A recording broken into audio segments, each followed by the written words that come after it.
Hello everyone, welcome to Zexus development. In today's video, we are going to install Jobcenter script into our FiveM servers. So without any further ado, let's get to the installation process. So this is the script which we are going to install into a FiveM server. I'll put the link in the description below. This script is completely free. You can purchase it from here. After purchasing it, you will receive the script in the granted access section of your keymaster. You just need to click on this download button to download the resource. After downloading it, we just need to extract the file into our FiveM resource folder. So I'll be extracting it over here, just like this. Now open the file, go to shared, then config.lua. If you want to enable the target eye system, then you have to change the false into true. So I'll be keeping it into false. From here, you can configure the pad's model and the coordinate for the pad from here. And from this line of config, you can add any job if you want.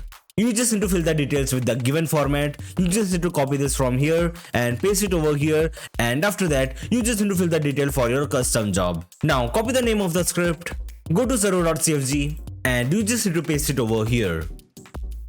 Just like this. Now press Ctrl Save. So that's it for the installation part. Now let's start the server.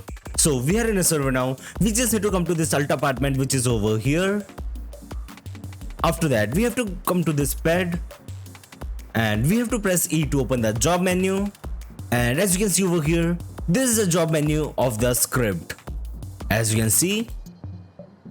So now let's select this police job which is over here. As you can see, I've got the police job. Now let's change the job to ambulance. So now as you can see, I've got the ambulance job. So that's it for today's video. I hope you enjoyed the video. If you enjoyed the video, make sure to like the video and subscribe to the channel for more videos related to FiveM development.